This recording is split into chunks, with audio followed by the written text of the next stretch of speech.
The night of my birthday, my boyfriend made out with the cheerleader in my bed, and I rushed to the bar to get drunk, only to meet his lacrosse captain, the hottest guy in school. My boyfriend cheated on me with a cheerleader on my bed on the night of my birthday. I rushed out to a bar bumping into the hottest guy I have never seen. After a passionate night, I suddenly found out he was not only the uni hockey team's cap. I found out he was not only my ex-hockey captain, but also an alpha wolf. It was the night of my coming-of-age party. I was most of all excited for one thing. Justin and I had been seeing each other for a couple of months now, but we had kept things under wraps so far. Frankly, I would have preferred to make our relationship public right away, but he insisted that we wait until the right time. I want to save announcing our relationship for a special night, baby, he had told me. I had been asking when he would make our relationship public for a while, but maybe he was right. It was best to wait until a special time. That meant that he really loved me, right? As I stood in front of the mirror and admired myself, I felt confident that Justin would announce our relationship tonight. I picked out special lingerie which I wore under my outfit now because I was certain that we would finally have sex for the first time. I was ready to lose my card aside from the lingerie, which was a red set that I picked out at the mall a couple days before the party. I was wearing a short tight skirt that showed off my thighs, a pink crop top, and heels. I wore red lipstick and black holly too. I felt a bit awkward wearing an outfit like this as I usually dressed in jeans and hoodies, but my roommates Jessica and Lurie insisted that I dress up for the party. The only thing that I kept the same about myself tonight was my hair, which was black with bangs and 2 long braids. I always wore my hair like this and never liked it any other way. Some people said it was childish, but I thought it was cute and practical. You look so hot, Nina, Jessica said as I came out of the room.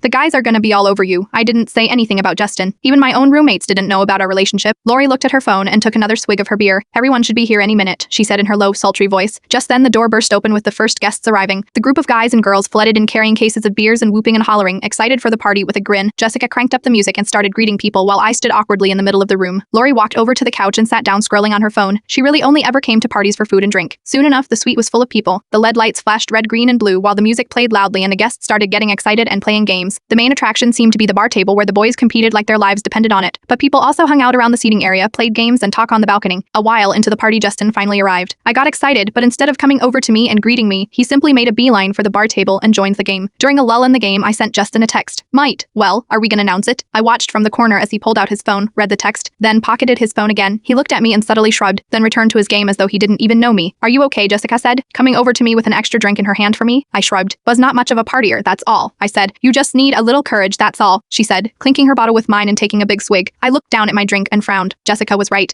but the drink wasn't going to cut it, not with how Justin was treating me tonight. How about something more exciting, I said. Jessica's eyes lit up and she turned around to face the group, cupping her hands around her mouth to shout. Hey, everyone, she shouted. The birthday girl wants shots. By my 7th shot, however, I started to feel woozy and felt like I was going to throw up. I stumbled down the hall to the bathroom and made it to the toilet just in time. When I was done throwing up, I stood up and made my way over to the sink, where I splashed some cold water on my face and took some deep breaths to sober myself up. I looked at my smudged makeup and my messy hair in the mirror, trying not to cry as I thought about Justin. Why was he treating me like this? Just a few days ago, we were making out behind the hockey arena, and now he was acting like he didn't even know me.